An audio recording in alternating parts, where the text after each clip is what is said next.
Hey guys, Utah Steve here, back for another video. A different kind of video. Going to vlog a little bit. I've been thinking a lot about my life and about YouTube and taking inventory, sort of thinking things through, and I've come to a few decisions.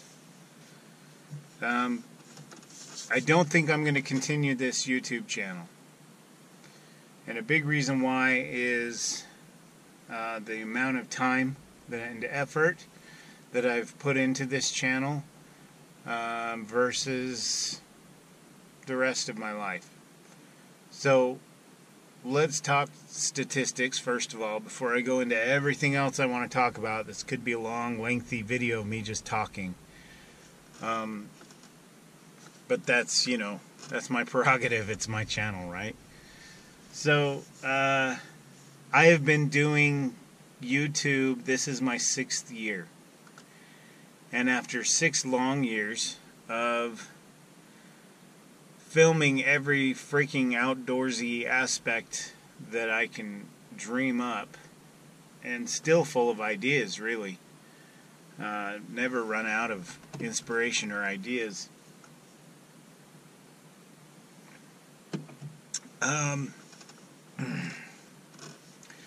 I've done some soul searching and some real pondering about it.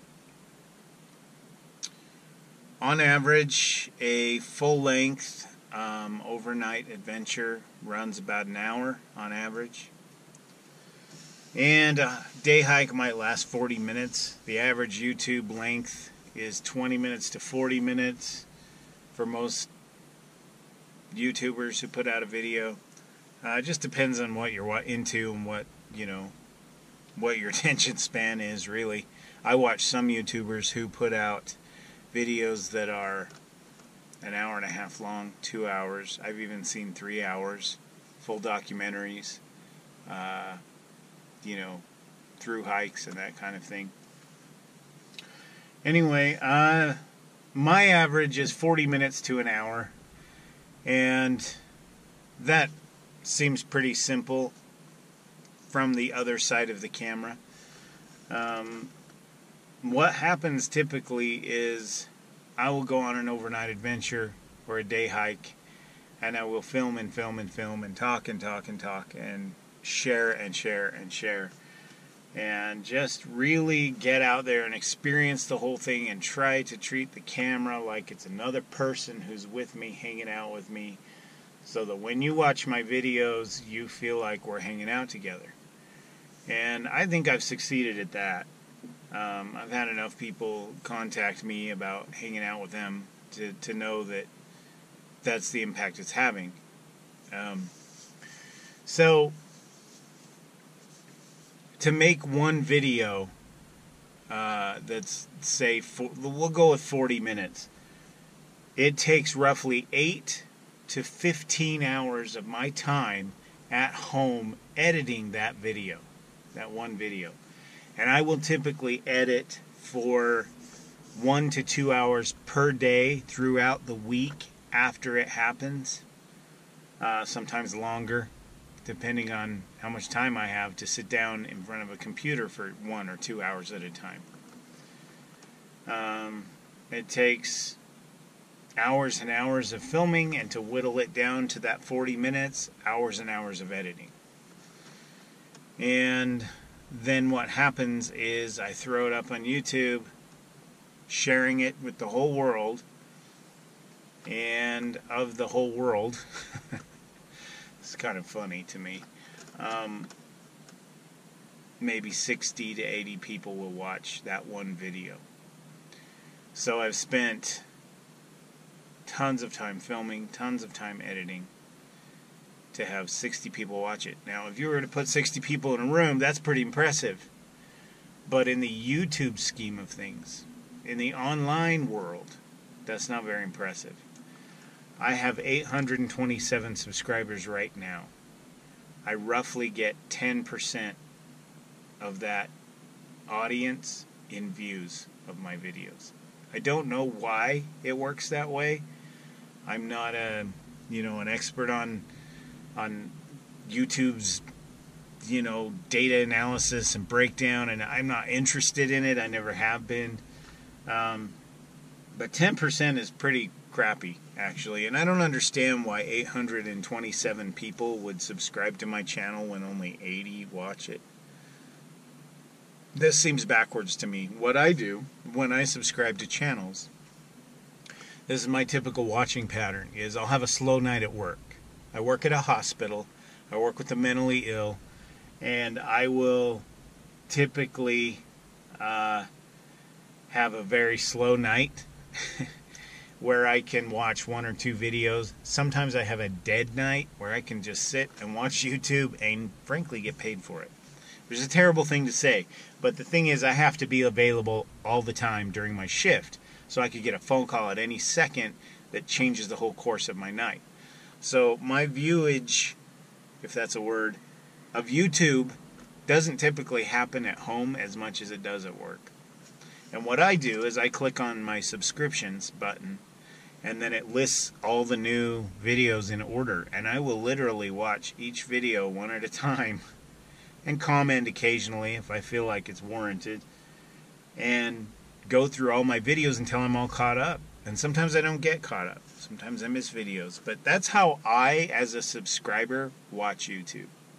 I don't know how everyone else does, but 10% of 800 is not that impressive. It's 10% of all those people who are like dedicated to watching your videos and taking time out of their busy schedules and their day to say, hey, this matters to me, this is important.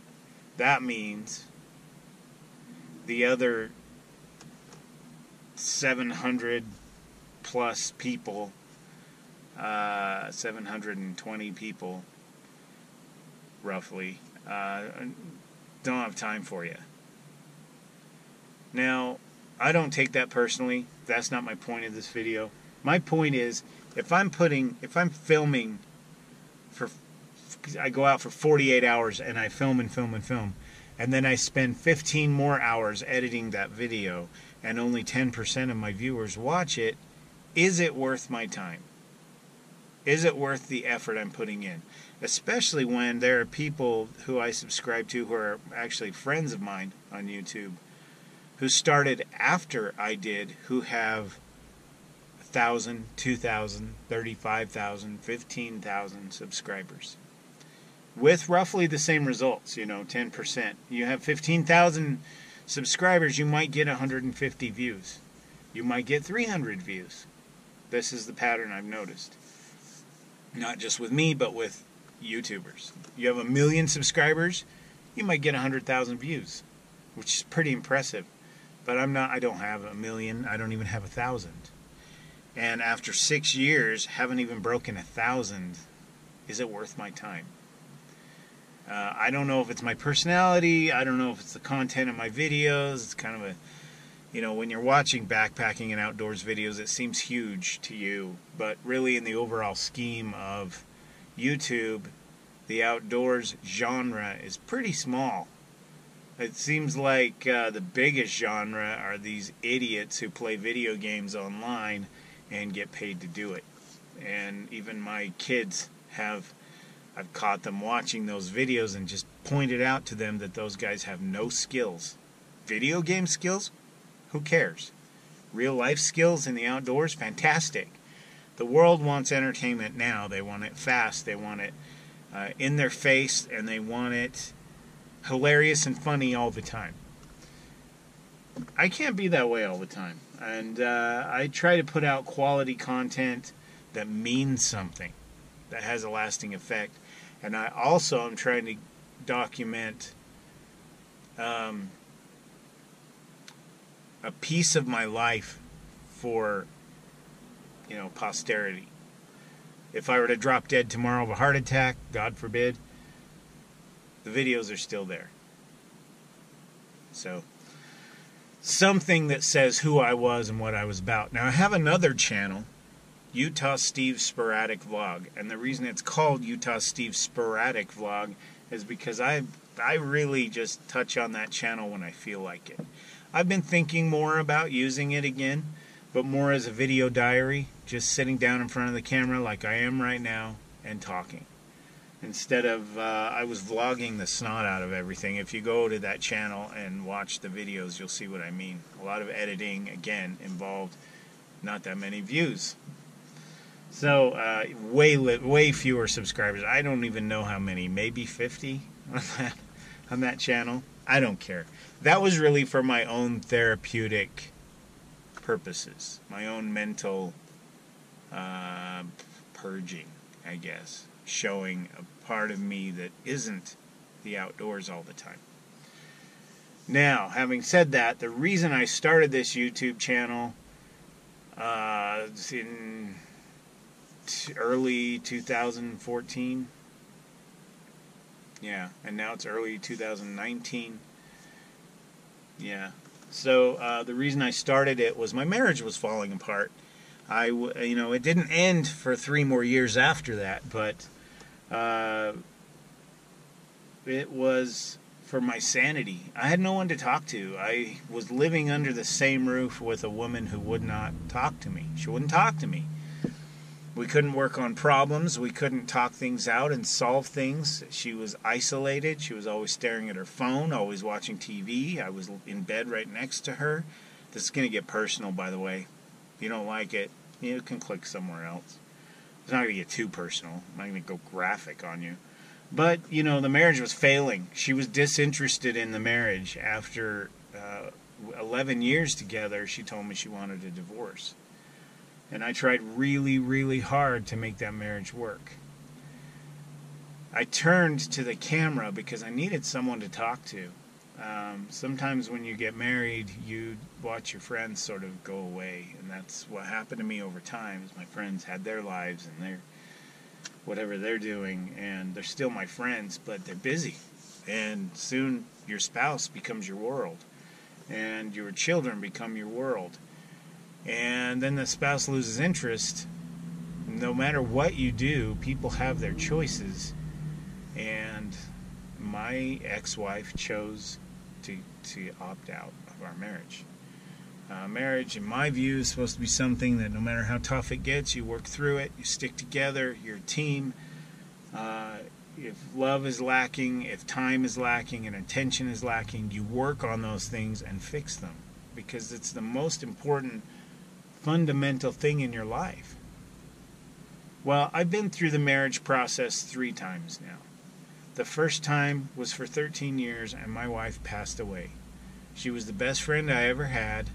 She was an amazing, wonderful, beautiful human being. She was the mother of my 2 oldest boys who are adults. She passed away in December of 2003. And on the rebound, I married a year later. Somebody that I met online who was also widowed, who I thought I would have a lot in common with. I had some good experiences with her, but once we were married, even though there were red flags all through the engagement process, I didn't listen to the red flags and I married her anyway. I kind of felt like no one else would want me. So losing your wife to death really does a number on your emotions and on your head. Instead of taking the time to grieve like I should have, I dove right into another relationship. Because I didn't know how to raise 2 little boys by myself like I am right now. I did back then as well, and I was terrified. So I thought, well, I need a companion. I need someone to help me do this. She had 4 kids. We ended up under the same roof for 4 months. That's how bad it got.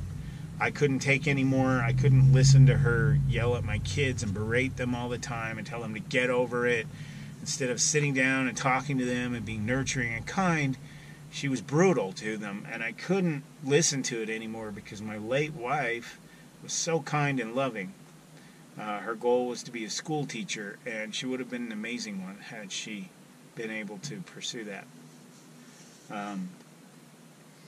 So ultimately, I packed up and left, and while we were separated, we conceived a child, a little girl, the only daughter I've ever had. And in the court process, she had lots of money. I had almost none. I was a broke young man after my wife died, and This woman was literally a millionaire, and so was her family was wealthy as well. California money. She fought me in court for custody of my daughter, and she won complete custody. I lost all custody of my daughter. I didn't do anything wrong. I just had a really crappy lawyer and no money, and he only worked for the almighty dollar. He did not care about my best interest, as most lawyers, they don't. They don't care. They may say they do. My experience with lawyers has always been negative. I have yet to meet a lawyer who had my best interest in mind. This guy did not give a crap. He gave me bad advice. I followed that advice. I ended up with a daughter I haven't seen since she was 1. She's now about to turn 13. Okay? So that marriage ended. I'm making a point here. I waited a while, focused on my 2 boys who were still pretty young at the time, and met somebody that I thought was the one. You know, you go into a marriage is serious. Marriage isn't something trivial. And I went into it full bore, completely dedicated to it. And after about 3 years of the 11 we were together, she completely checked out. Stopped talking to me, I don't know what the problem was. I don't know if it was a medication problem. I don't know. The reason I don't know is she would not talk. So I struggled and struggled about a year after she quit really trying to communicate with me and work on things, and was always staring at her phone and refusing to let me look at her phone. Who knows what was going on there. I started talking to a camera. I knew people, and it's been a wonderful journey and wonderful experience. But is it still worth my time? Now I'm raising 2 little boys again in my life. That 11-year marriage blessed me with 2 beautiful children who I adore, and they're my reason for getting out of bed, frankly. Do I continue to pursue a medium that saved me when my marriage was struggling, but really hasn't taken off? When you have other people who started after you with 15,000 subscribers, 1,000 subscribers, 1,500, 20,000, 50,000, it doesn't matter. The point is, my channel has not grown for whatever reason, and I'm just facing reality. Is it worth 60 views every time I go out to film, to edit, hours and hours of my free time? I don't let that invade my time with my kids at all. But is it worth my free time to keep doing this when nobody's really watching? 10% of my viewership. You know, if I was making money on YouTube, then I would consider this more of a livelihood, even if only some money was coming in, and that would be great. But on YouTube, you have to have 1,000 subscribers.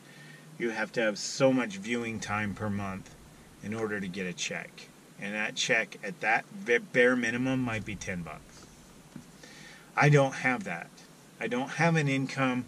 The whole reason I pursued YouTube was for posterity, was for personal interest and passion for the medium. I love editing. I love filming. But it's really not worth it if nobody's watching. I went through this. I've been a musician since I was 14. And I was in a punk band for 7 years. I did goth stuff. I did acoustic stuff. I have run the gamut of music and put out literally probably 50 albums in my lifetime. Privately released. It never took off. It never succeeded for whatever reason.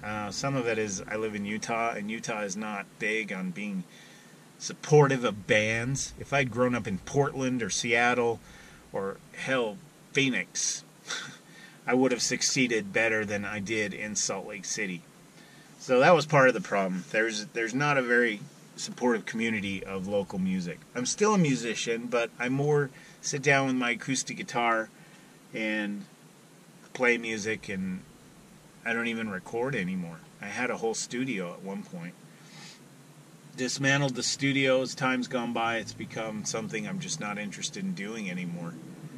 I just like to sit down and play my guitar. And maybe I'm getting older. I don't know. I mean, I am, but aren't we all? When I realized and accepted the fact that that did not work, I moved on to writing, and I wrote 2 books. And I started a 3rd. And the book didn't sell like I thought it would. It didn't succeed like I thought it would. And I tried and tried and tried to really put my heart and soul into it, just like I had my music. And for whatever reason, it didn't take off. It didn't move for me. I couldn't get a publisher. I couldn't get an agent. A few people have bought and read my books. There's one on Amazon.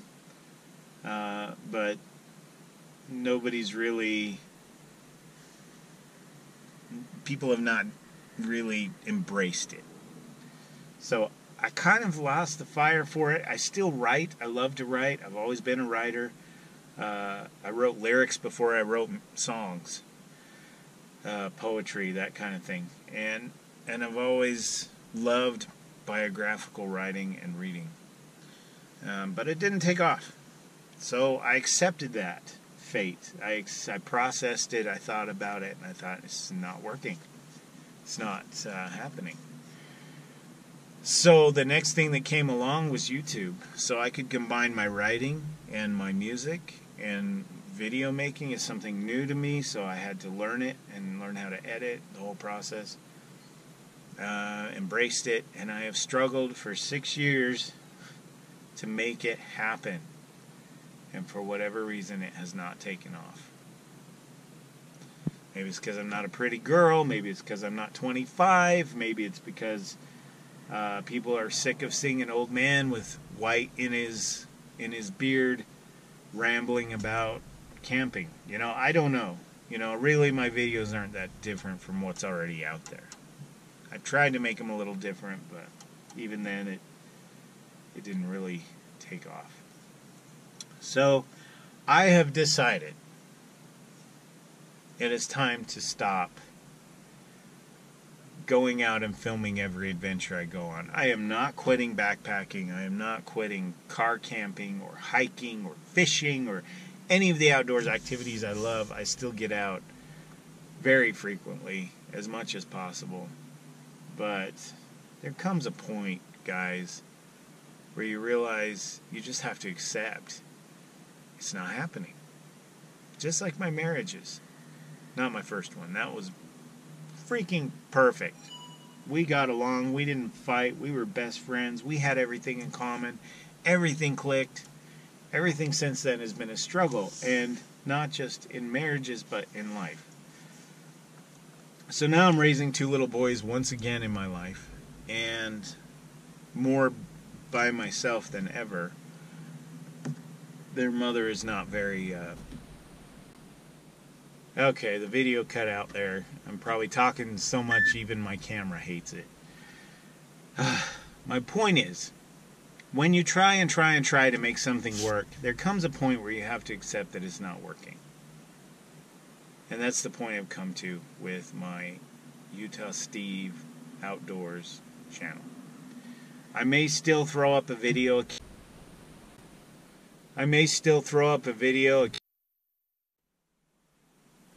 Why aren't you recording?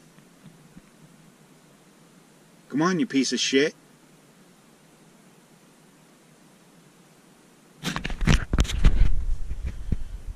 I don't know what's happening with this camera. It's got to be my memory card. The last 2 adventures I went on, it crashed as well. I've got one coming in the mail, but I don't know. I may still post on my vlog channel. This is starting to piss me off, this camera cutting out like this. I may still vlog on my personal vlog channel. I may occasionally post something here on this channel, but I think it's time to call it quits.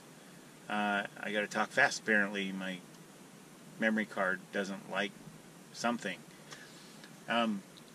Anyway, it's been a fun journey. I really appreciate those of you who have supported me in the channel. Supporting meaning, you know, I've never asked for money. I've never made money off this. By support, I mean watching the videos, taking time out of your day to make it important to you. And I'm grateful for it. But it's time to accept reality. It's time to face reality like I did with my marriages that didn't work, like I did with my music ventures, my writing ventures. This is another venture that just hasn't taken off for me. And I honestly believe that it's time to let it go.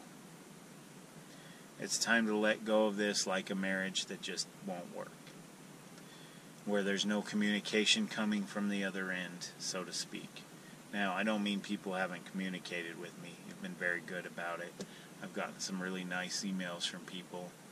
They seem to love my channel, but a handful of people isn't enough for me to really keep trying anymore. It's been 6 years. It's not something new I tried that didn't work out. It's something I really put myself into, and I'm not succeeding. So, my friends, it is time for me to say farewell.